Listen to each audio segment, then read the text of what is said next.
good to others.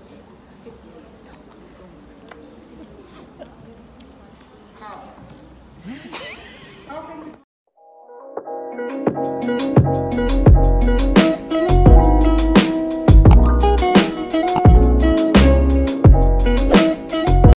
do we have in mind?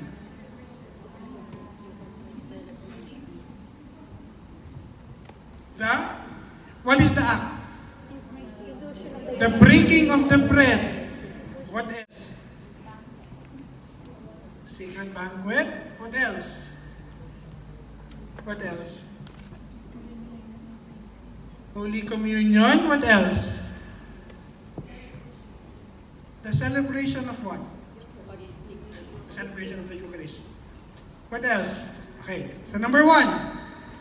It is the Lord's Supper, right? It is the very event, right? Where the Eucharist was instituted during the Last Supper. So every time in the Mass, we recall what happened in the Last Supper. We recall the things that happened during the Passion Tide. Just don't dip your finger. Bakit? Just don't dip your finger. Okay.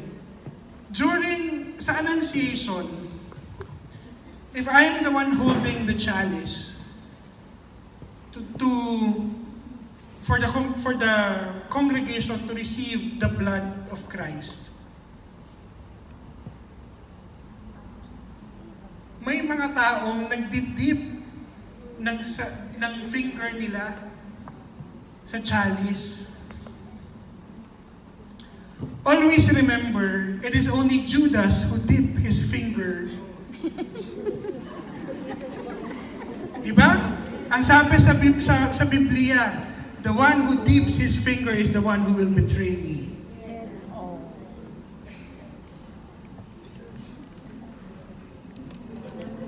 Diba? Yung intention, yung body of Christ, you will dip in the blood of Christ. That's what we call intention. Hindi mo pwedeng gawing intention yung pag-dip ng daliri mo doon sa chalice. Tapos ikagalan mo. Okay? So tayo as an altar servers, if we are receiving communion in 2 species, the only proper way to receive the blood of Christ is by intinction or we drink from the chalice. Hindi pwedeng dipping. Okay? Sino lang ang nag-dip? Si Judas. Okay. The breaking of the bread. It is the very action of Christ distributing His body. Diba? He broke the bread and gave it to His disciples and said, "Take this, all of you, and eat of it, for this is the body." Hey. During the early Christian era, they call their gathering the breaking of the bread. And now, that breaking of the bread is what? It is the liturgy of the Eucharist.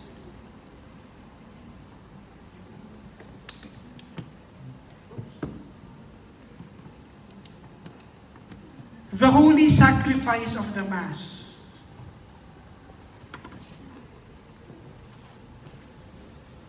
So we've said it earlier, it is a memorial of Christ's passion. It is the unbloody sacrifice.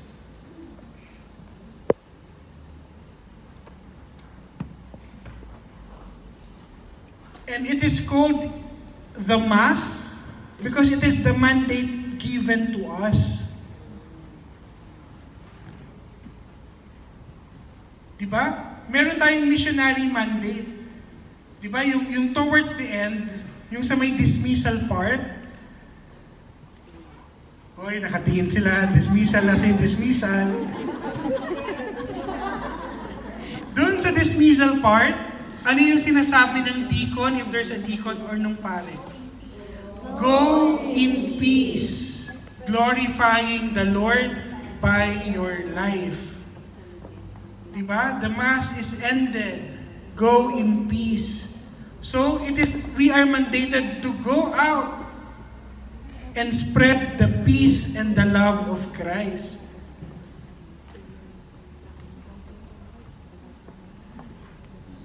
It is the most blessed sacrament, di ba? It is reposed in the tabernacle. Okay. I remember in one parish, during Holy Thursday, the tabernacle is open because the Eucharist is not there. Diba? During Holy Thursday, we end the celebration with a procession going to the altar of repose. And then, there we adore the Blessed Sacrament. The tabernacle is empty. It's open. If you're going to see the lamp of the altar, it's not even lit. Nakapatay. Kasi wala naman dun yung Blessed Sacrament. That's why kung minsan natatawa ako pag may tao nag-genuflect. Pag nakabukas ang tabernacle. Why do we genuflect? Or to whom do we genuflect? Jesus present in the most blessed sacrament. Ay wala naman dun ang Blessed Sacrament. Sumasakit lang ang tuhod nyo, kakaluhod, kakadaan. You don't need to genuflect because the Blessed Sacrament is not there. You just bow before the altar. Okay, every sacrament has a matter, has a form, has a minister, has a recipient, and an effect. What do you think is the matter? When we say matter, it is the tangible sign, the very visible sign of the sacrament. Ano yung visible sign? What is the visible sign? What do we see in the Mass? The bread. But what kind of bread? The unleavened bread. And the wine. So the unleavened bread and a grape wine. Hey, grape wine.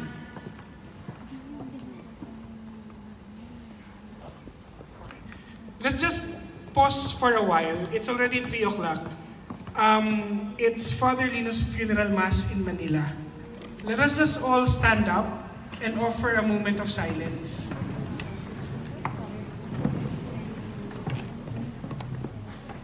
Of the Son and of the Holy Spirit. In confirmation, the form is be sealed with the gifts of the Holy Spirit. What do you think is the formula for the sacrament of the Eucharist?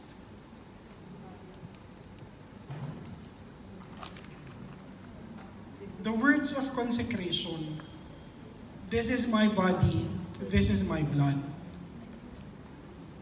So if you're going to look at the Roman Missal, in the Roman Missal, the words, this is my body which will be given up for you. This is my blood, the blood of the new and everlasting covenant, which will be shed for you and for all so that sins may be forgiven. Do this in memory of me. Oh, sorry, this is the chalice of my blood. So, if you're going to look at the Roman Missal, it is all caps. It's all capitalized. Meaning, the priests cannot alter that part. Because it is the very words Christ used during the Last Supper. minister? The priests, of course, and the bishop. Because it is only the priests and the bishops who can consecrate the bread to become the body of Christ and the wine to become for us the blood of Christ. Recipient, the faithful who have received First Holy Communion. Okay. What is the effect? What is the effect?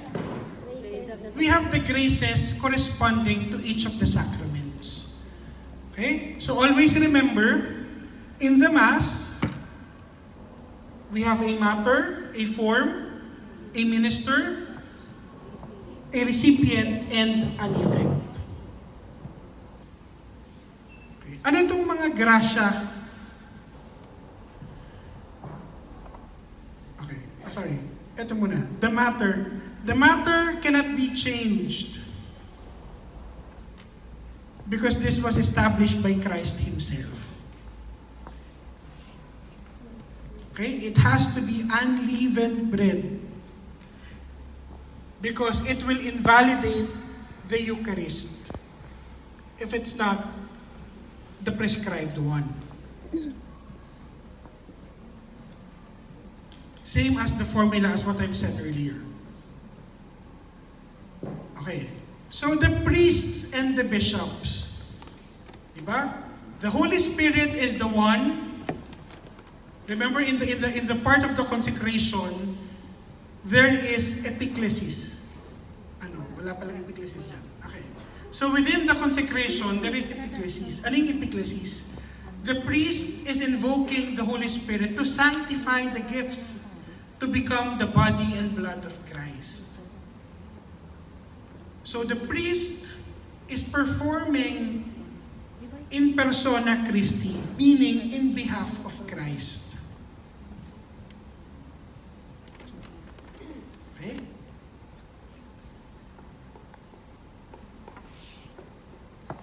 Okay, who can receive the Eucharist? Of course, everyone who is in the state of grace. That's why may mga parishes who keeps on announcing